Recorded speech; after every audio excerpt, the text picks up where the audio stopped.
How to Stop Carrying Stones and Reclaim Your Infinite, Unbreakable Energy by Dr. Harshajyoti Das, Ph.D. A sleep transformation audiobook. What you are about to receive is not a collection of productivity tips. It is not a morning routine checklist. It is not another demand placed upon your already burdened shoulders. It is the opposite of all of that. This is a story, and like all true stories, it will find something inside you that already knows what is about to be said. Read slowly, or simply listen. Let the words move through you without effort. Your only task tonight is to be still. Everything else will follow. The question that changes everything: you are tired. Not tired the way sleep fixes. Tired in a way that sleep has not touched in months. You wake up exhausted. You go through the day exhausted. You collapse into bed exhausted. And then you lie there, staring at the dark ceiling, too tired to sleep. And you cannot explain it. Because from the outside, you are doing everything right. You exercise, you push through, you work hard, you carry your responsibilities, you show up, you manage somehow every single day. And yet, something is being drained from you, quietly, constantly, and you cannot find the leak. You have tried fixing your sleep. You have tried supplements, routines, discipline. You have read the books.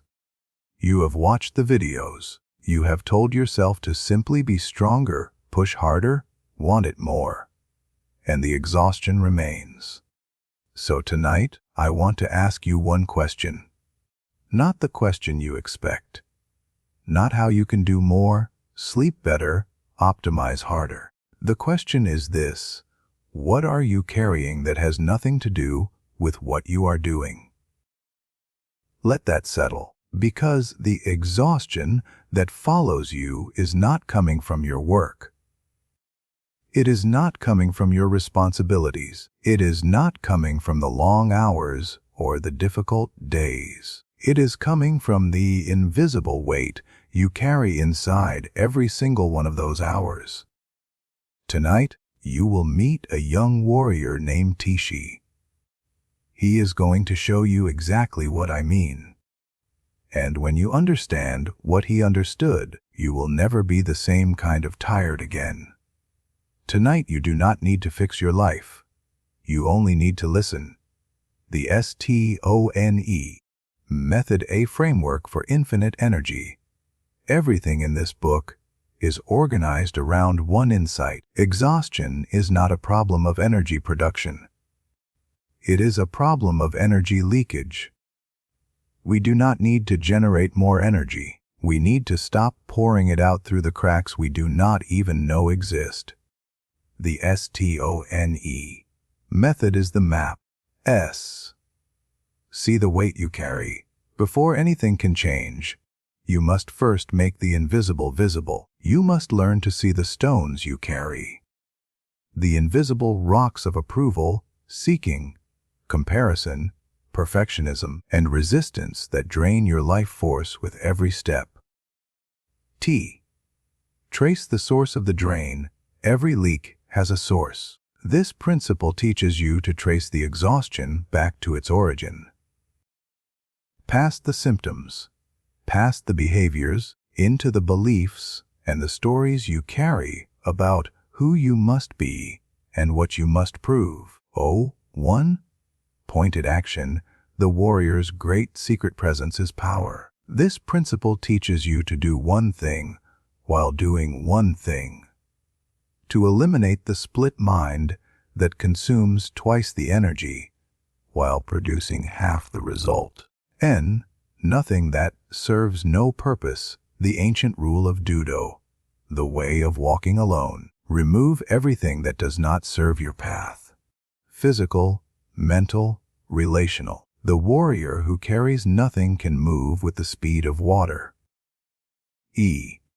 Enter the ordinary mind, the final installation. Mushin, the state of no mind.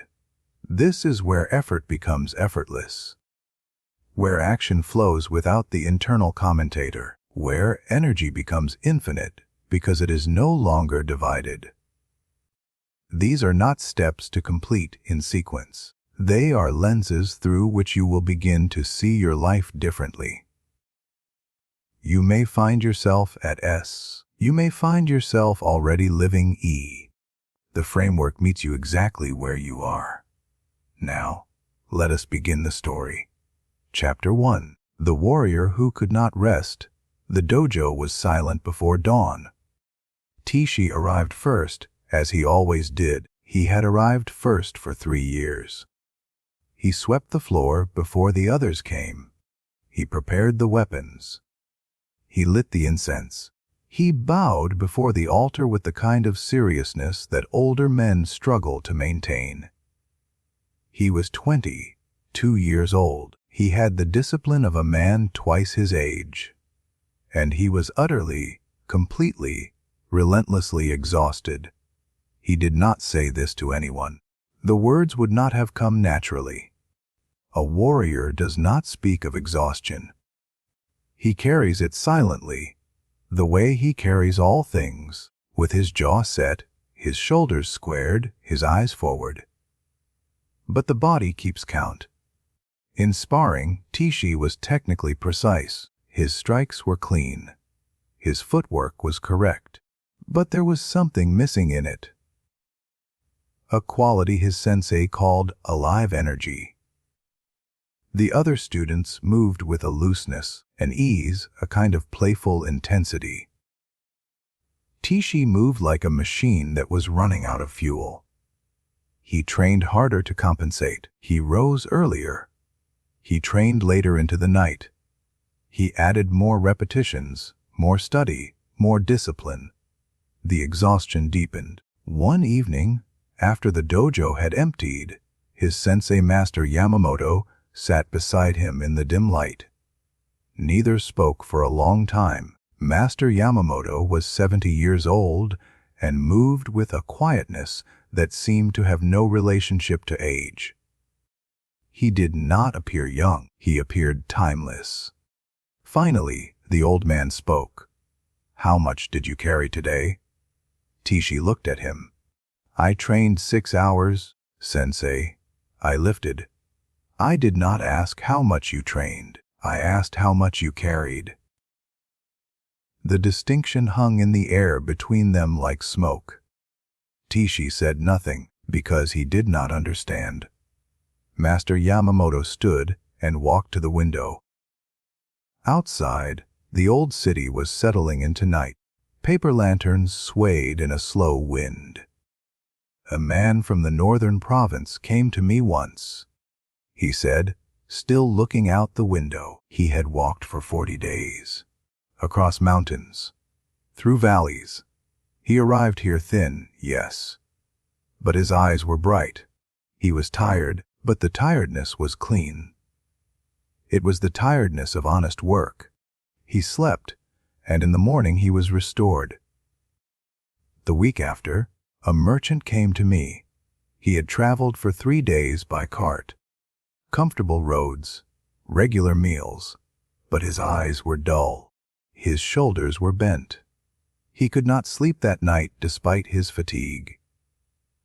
That man was not tired from the road. He was tired from what he carried in his mind. He was worried about his reputation. He was angry at a competitor. He was reliving an argument with his brother from a month before. He was calculating what others thought of him. The old man turned and looked at Tishi with quiet precision. The man who walked 40 days through mountains carried almost nothing inside. The man in the cart was buried under stones he had collected for years. "Tell me, which man were you today?" Tishi felt something shift in his chest. Not uncomfortably, like a joint returning to its proper position. He sat with the question for a long time. When he finally answered, his voice was quieter than usual. "I was the man in the cart," he said. Master Yamamoto nodded once. The gesture carried more than any lecture could. Then tomorrow? The old man said, we begin to put the stones down. Wu-lu, take a breath now. Slow and deep. Relax your shoulders. Release your jaw. Let your body sink a little heavier. You are exactly where you need to be. You-lu. What Tishi would discover over the following weeks, months, and years is what you are beginning to discover right now. That the exhaustion that plagues a disciplined person, the exhaustion that doesn't make logical sense given what you do, is almost never about the work. It is about the weight you carry while doing the work. The invisible stones. And every stone has a name. The first stone is called approval. The second is called comparison. The third is called perfection. The fourth is called resistance. You carry all four. Most of us do. We begin tonight with the one that weighs the most. Chapter 2. The stone called approval. There is a version of you that does things for yourself, and there is a version of you that does things for the invisible audience. Most people do not know the difference. They believe they are acting from their own will. They believe they are making their own choices. But somewhere underneath every action, in the space between thought and movement, there is a question.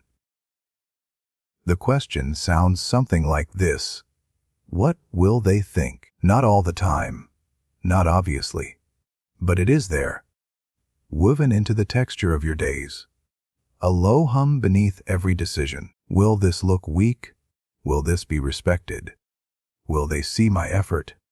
Will they understand my value? Am I being seen? Am I being recognized? Am I enough in their eyes? This question consumes enormous energy, not because it is wrong to care what others think. Human beings are social creatures. Belonging matters. Recognition matters. There is nothing broken in you for wanting to be seen. The problem is not that the question exists. The problem is when the question becomes the engine. When you wake up and the first thought is performance. When you train and part of your mind is watching yourself train. When you work and a piece of your attention is calculating the impression. When you rest and cannot fully rest because resting does not look like productivity. In those moments, you are not doing one thing. You are doing two things simultaneously. You are performing the action, and you are narrating the action for the audience. This split costs you half your power. Every time. You take a breath now, slow and deep. Relax your shoulders. Release your jaw. Let your body sink a little heavier. You are exactly where you need to be. Lu-lo, Master Yamamoto, had a practice he called the stone audit. He would ask his students to sit quietly at the end of each day and review their actions with one question. Who was I doing that for? Not to judge, not to condemn, simply to see. I trained today. Who was I training for? I spoke in that meeting. Who was I speaking for? I stayed late at my work. Who was I staying for? I fell silent when I had something important to say. Who was I protecting? Tishi did this practice for 7 days. What he found disturbed him in the way that only truth can disturb. Almost nothing he did was fully his own.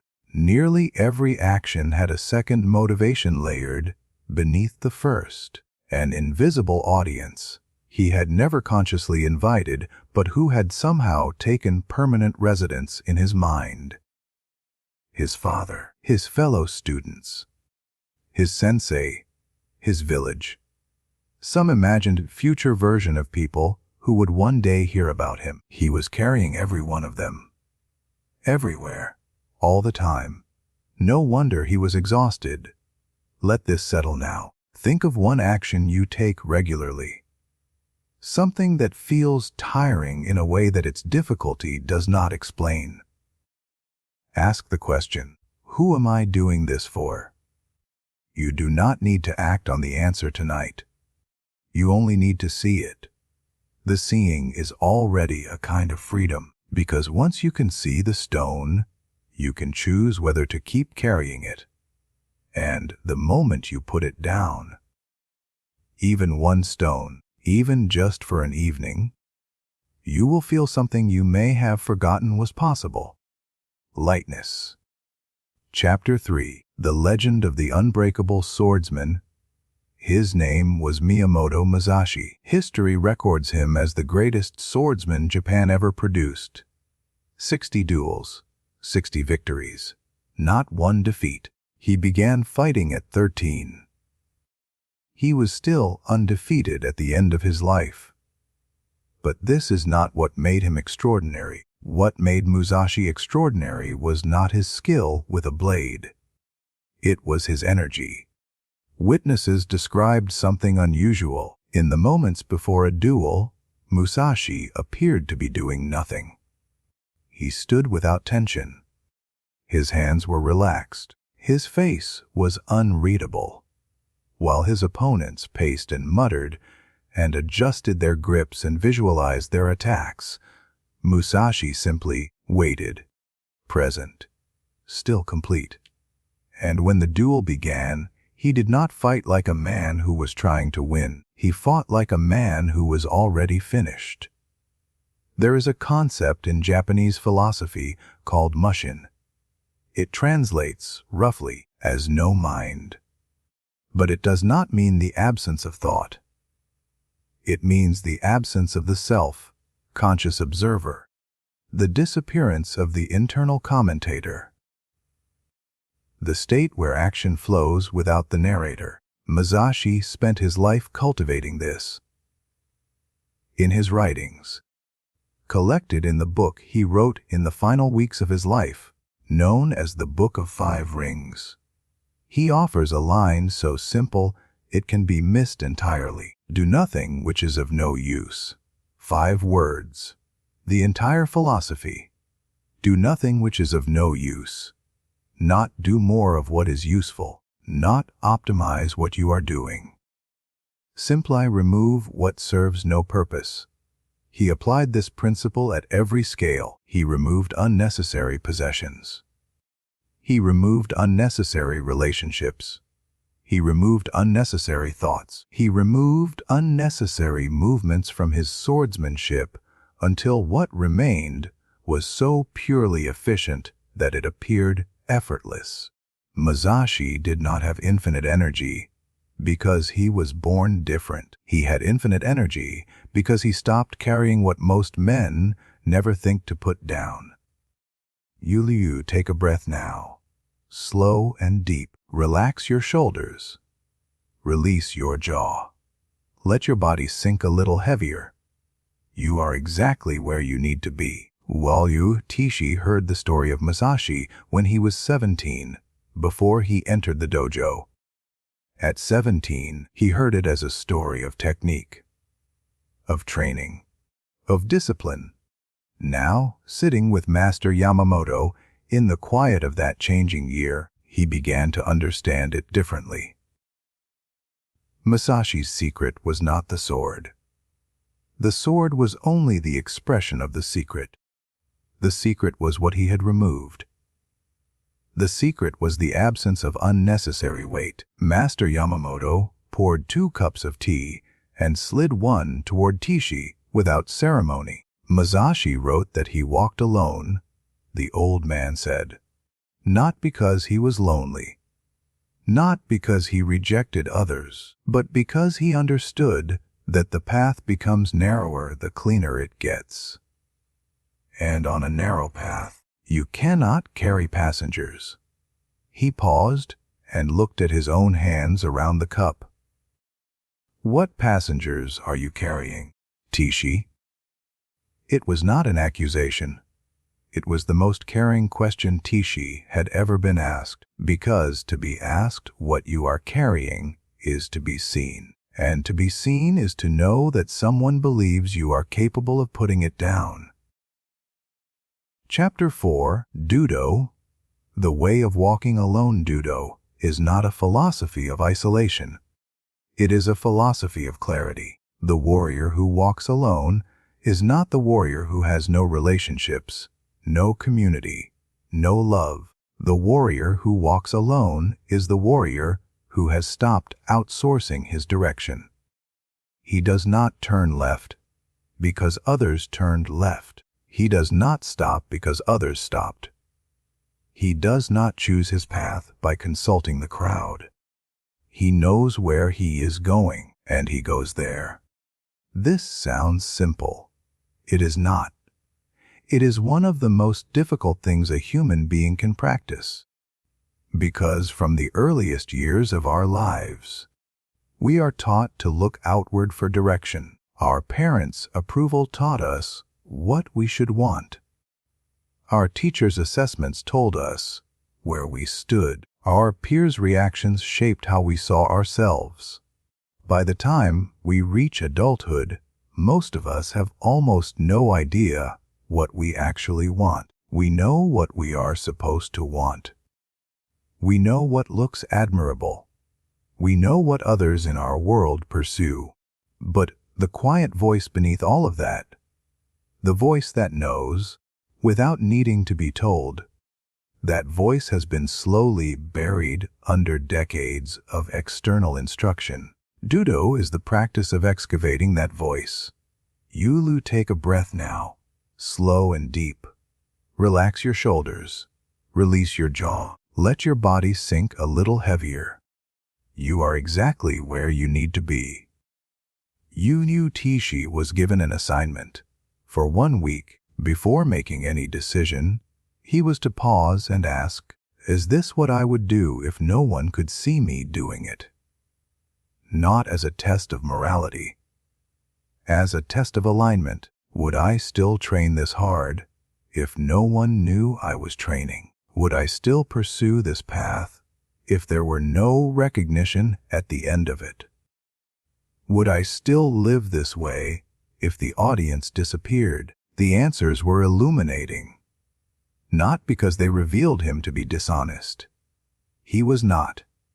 He was sincere in all things, but sincerity and alignment are different qualities. You can sincerely want what you have been taught to want and still be completely out of alignment with what you actually are.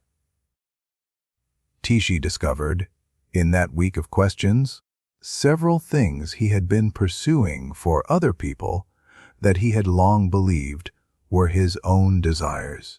He discovered the difference between what energized him and what simply appeared energizing from the outside.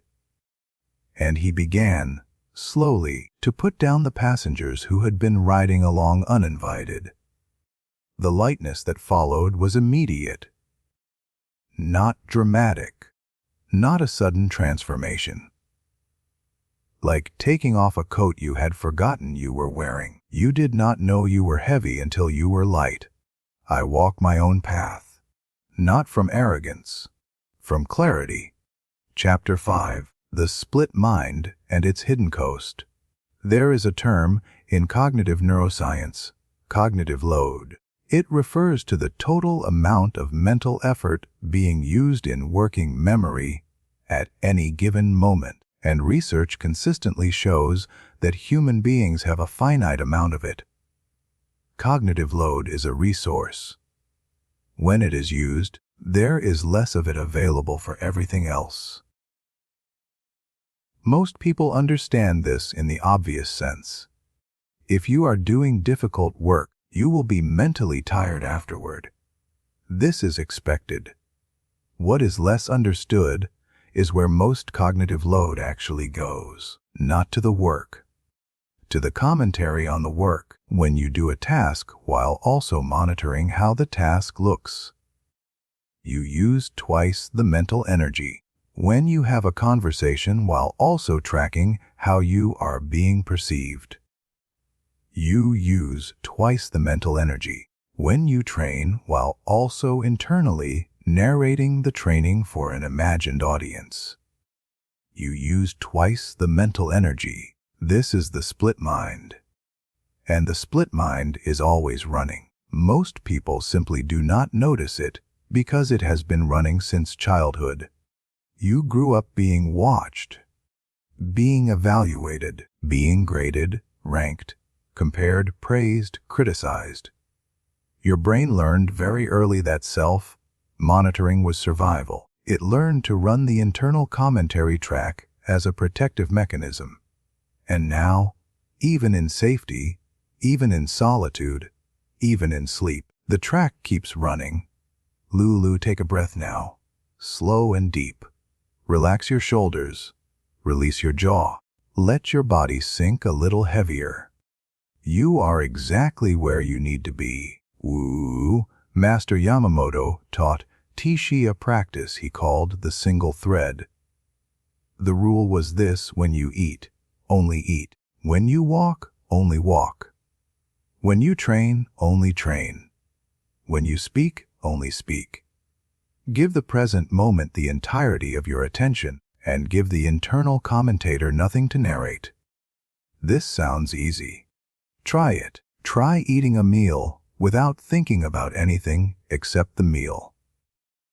Without planning your day. Without reviewing your morning. Without monitoring whether you are eating well, eating too much, eating correctly. Without your phone. Without background noise. Simply the meal, the taste, the texture, the small ceremony of nourishment. Most people cannot do this for 60 seconds, not because they lack discipline. Because the split mind is so habitual, it has become invisible. But here is what Tishi discovered when he began to practice the single thread. Everything took less energy. Training was less exhausting. Not because he trained less hard, because he was no longer simultaneously training and narrating the training. Conversations were less draining, not because they were shorter. Because he was no longer simultaneously speaking and monitoring his performance. Even rest was more restful. Because he was no longer resting while calculating whether he had rested enough, whether he deserved the rest, whether the rest was visible to others as rest or laziness. The single thread conserved energy at a rate he had not believed was possible. He was doing the same things, but carrying less while doing them. When I act completely. My attention does not divide. Chapter 6. The Comparison Trap and the Circular Road. There is a road that goes nowhere. It is a circle. It begins in the same place it ends. Every step forward is also a step that brings you back to the starting point. You can walk it for years, decades, a lifetime, and you will be exactly where you began. This road is the road of comparison. You look at someone who is further along. You assess the gap. You feel the sting of insufficiency. You push harder to close the distance. You make progress, and then you look at someone else, further along still. A new gap appears, a new sting, more pushing. The road never ends because the road was never going anywhere. This is not a moral failing. This is not weakness. The comparing mind is one of the oldest survival mechanisms in human psychology. Our ancestors needed to assess social standing constantly. In the ancient world, falling too far behind the group meant death. The comparing mind kept people alive. But in the modern world, the mechanism that was designed to read genuine threats of exclusion is now triggered by Instagram photographs, by colleague promotions, by the achievements of people you have never met and will never meet. Every comparison costs energy. Every gap that opens in your self-image must be closed by effort. And since the gap never fully closes, because there is always someone further along, you are always in debt, always running, never arriving. Lulu, take a breath now, slow and deep. Relax your shoulders, release your jaw, let your body sink a little heavier. You are exactly where you need to be. One evening during his 3rd month of study, Tishi asked Master Yamamoto about Musashi directly. Did Musashi ever compare himself to other swordsmen? The old man considered this carefully. In his early years, yes. He fought to prove himself. He sought out the greatest swordsmen of his time and defeated them, and then looked for the next. For a while this drove him forward. And then he spent 2 years alone in a cave. And when he emerged, something had changed. He had stopped comparing, because he had stopped needing to arrive somewhere. He understood that the straight path, the path of constant self-improvement without regard to where others stood, was the only path that led somewhere real. All other roads were circles. Tishi sat with this. How do you stop comparing? He asked. You do not try to stop the comparison, Yamamoto said. You replace the question, instead of, are they ahead of me? You ask, am I ahead of yesterday's version of myself? The first question has no useful answer. The second has only one. The straight path. Not forward relative to others. Forward relative to yourself. Yesterday's version. Last year's version. The version that did not know what you know now. That version is your only true competitor. And that version, mercifully, you can always beat.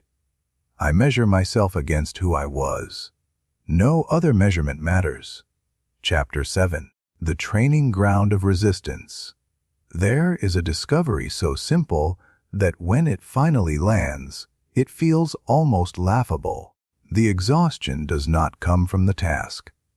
It comes from the wish to be somewhere else while doing the task. This is the 4th stone. Its name is resistance.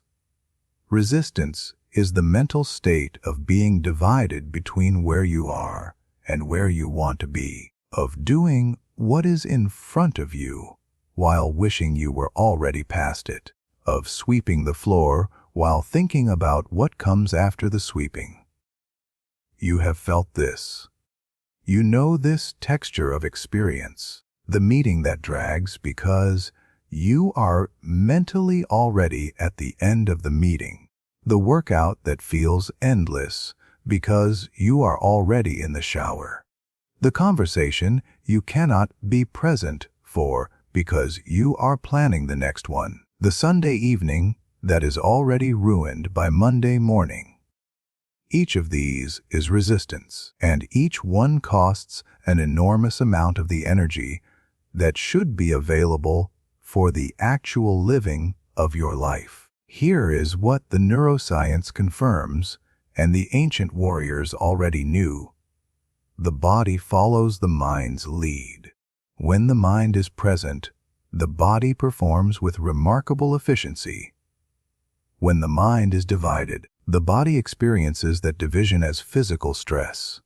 Heart rate increases, cortisol rises, muscles hold tension that serves no physical purpose.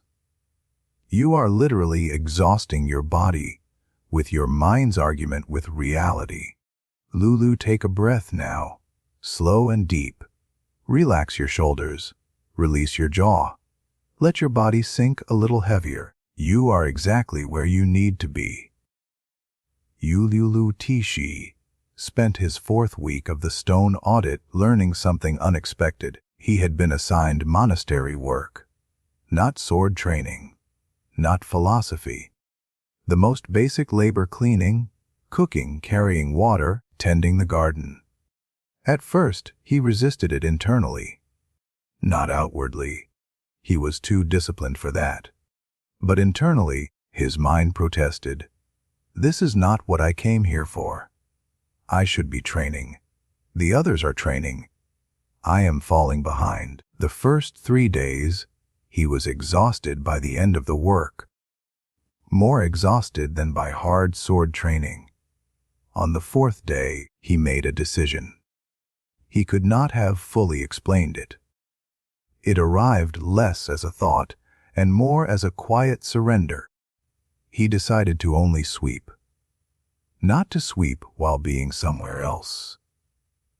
Not to sweep while calculating when the sweeping would end, simply to sweep. To feel the weight of the broom. To notice the pattern of the dust. To be in the motion of the motion itself. Something shifted within 10 minutes. The task did not change. The labor did not decrease. But the exhaustion lifted, like opening a window in a closed room. The freshness was immediate, shocking, almost embarrassing in its simplicity. He swept for 3 hours that day. When he finished, he was not tired. He was alive. He went to Master Yamamoto that evening with something like wonder on his face. I understand, he said simply. The old man smiled, just slightly. The task does not exhaust you. Only the argument with the task exhausts you. I am fully here. This moment is the only moment I am in. Chapter 8, The Rhythm that replaces willpower. Motivation is expensive. This is not an insult to motivation. Motivation is real. It is powerful in moments. But motivation requires constant renewal. It runs out. And when it runs out, at the end of a hard week, in the dark of a difficult season, in the ordinary gray of a Tuesday morning, you are left with nothing to power the engine. Every person who has built something lasting knows this. The days of inspiration are few. The days of simple, unspectacular continuation are most of life, and willpower is nearly as expensive as motivation. Willpower is a finite resource. Study after study shows that the act of making decisions, any decision, trivial or significant, depletes the cognitive resource that powers self-control. By evening, most people's willpower is functionally exhausted simply from the decisions of the day. The warrior who builds a life on motivation and willpower is building on sand. What is needed is rhythm. Rhythm is what happens when discipline becomes so deeply ingrained that it no longer requires a decision. You do not decide to breathe, you breathe. The rhythm of the body is automatic, effortless, and essentially free. That is what Master Yamamoto was pointing toward when he said, discipline creates rhythm, and rhythm conserves energy. When your most essential actions become automatic, when they happen not because you summon the will, but because that is simply what your life does, the cognitive cost of those actions approaches zero. The disciplined person is not expending massive willpower every day. They are running on rhythm. And rhythm, once established, sustains itself. Take a breath now, slow and deep. Relax your shoulders, release your jaw. Let your body sink a little heavier. You are exactly where you need to be. Tishi had always thought of discipline as force, as the act of making yourself do what you did not want to do. Master Yamamoto offered a different definition. Discipline, he said, is the process of becoming someone who no longer requires force. The force is only needed during the installation, while the rhythm is being built. While the new pattern is cutting its groove into the stone of your habits. But once the rhythm is established, there is no force. There is only flow. The river does not force its way to the sea. The river simply goes. Because it has found its channel and follows it without argument. Tishi began to build his rhythms deliberately. He was not adding more to his life. He was organizing what was already there into a sequence that became as natural as breathing. Morning, practice, meals, study, evening reflection, sleep, the same shape every day, not the same content, the same shape. And as the shape solidified, a strange thing happened.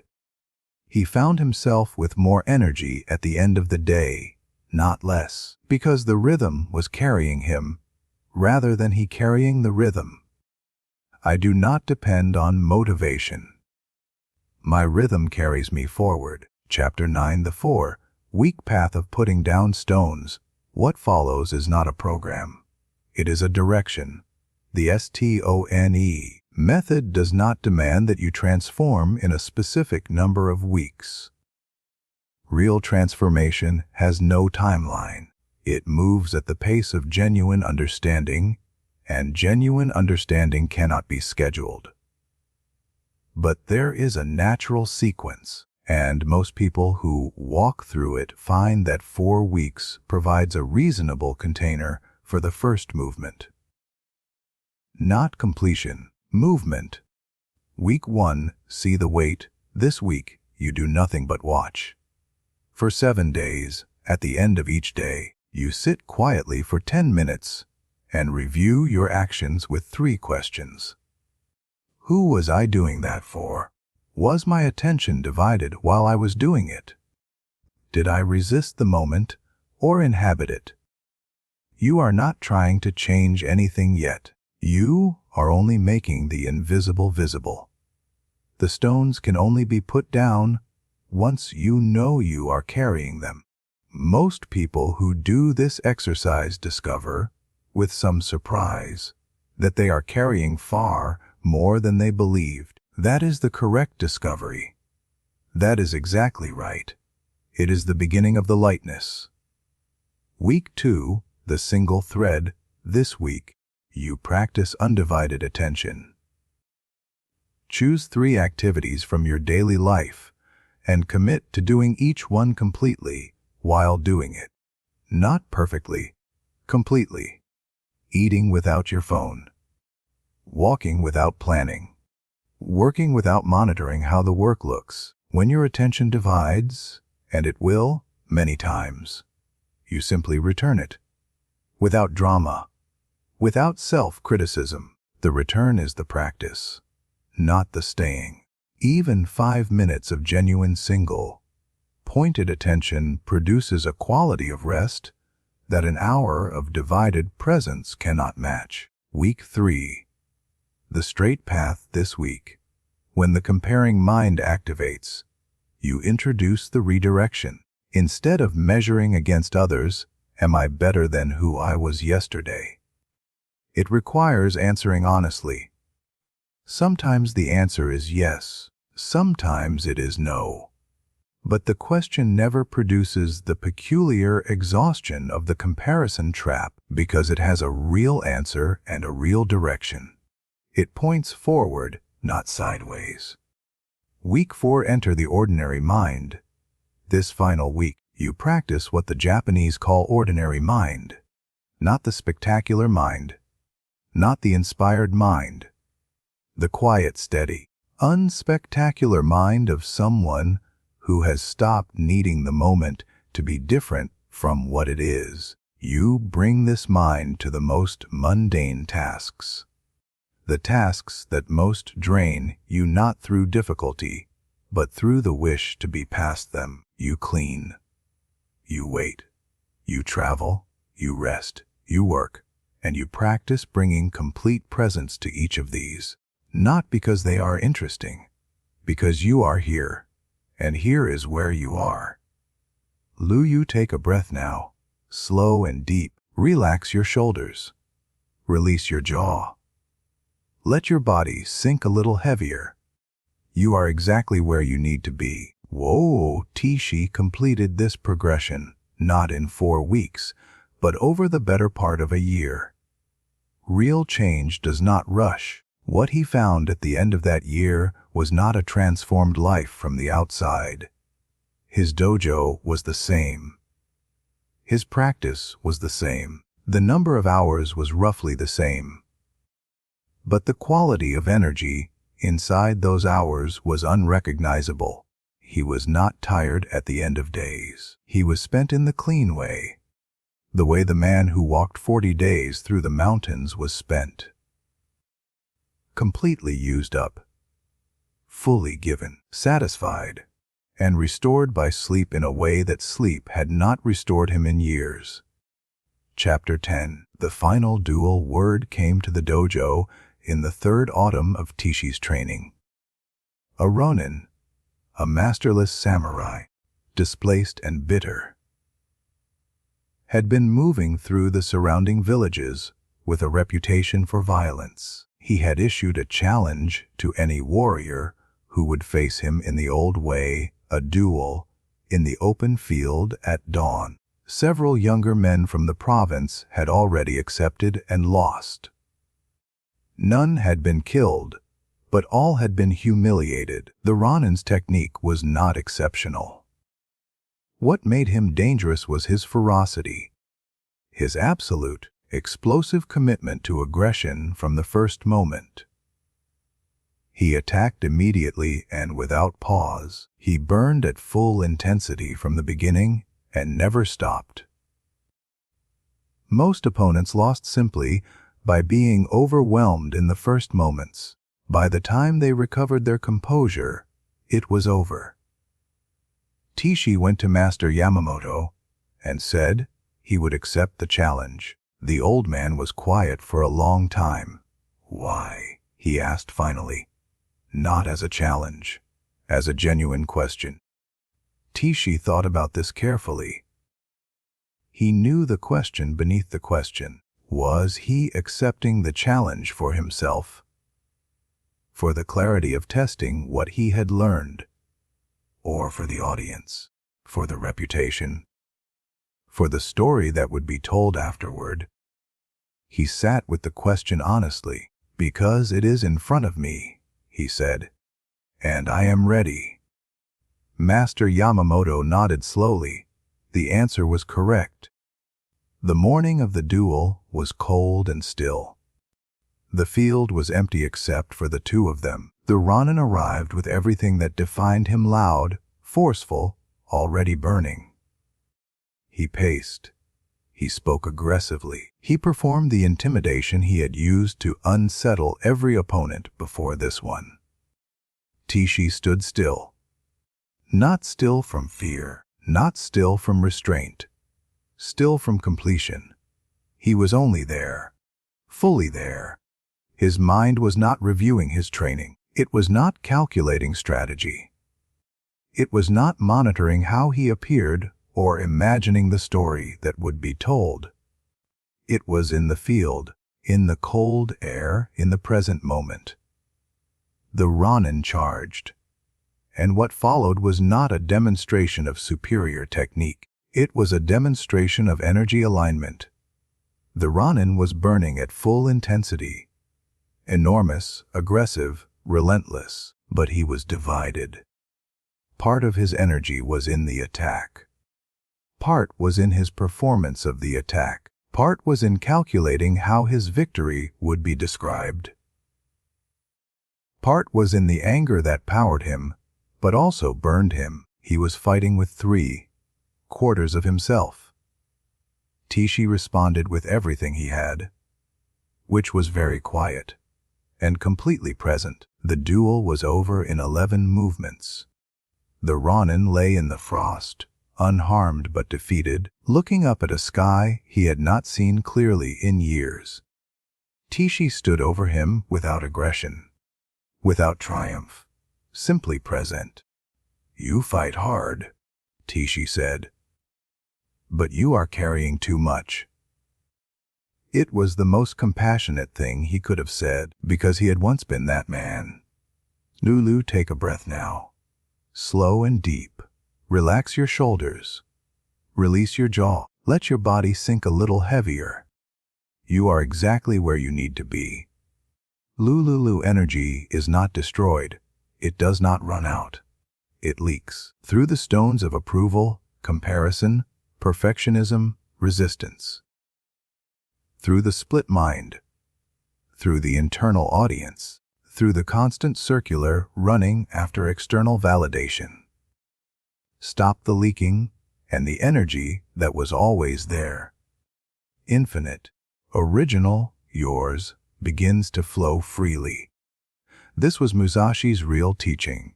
This was Master Yamamoto's real teaching. This is what Tishi discovered. And now, in the quiet of this night, it is what you are beginning to understand. The subconscious seal. The night teaches what the day cannot. There is nothing left to do. The part of your mind that processes, plans, analyzes, decides, that part can rest now. It has heard enough for tonight. It has received more than enough. The part of your mind that is now taking over does not need words.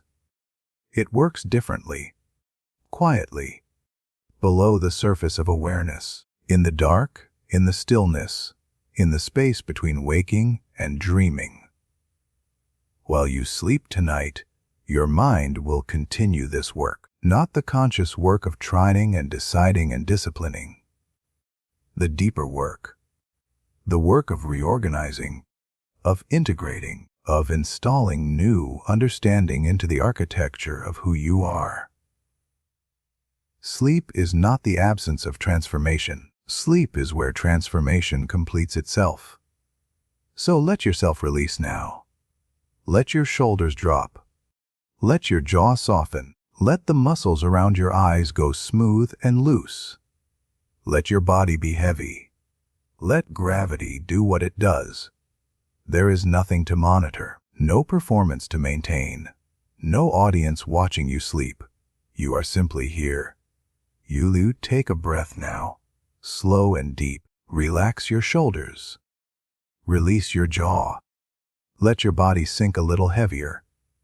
You are exactly where you need to be. Wulu, somewhere in your mind, a stone has already shifted. You may not feel it precisely, but it has moved.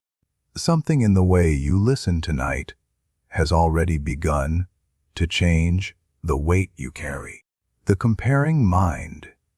It heard something tonight that will give it pause tomorrow. The split mind. It encountered the idea of completeness, and some part of it recognized what it had been missing. The performing self.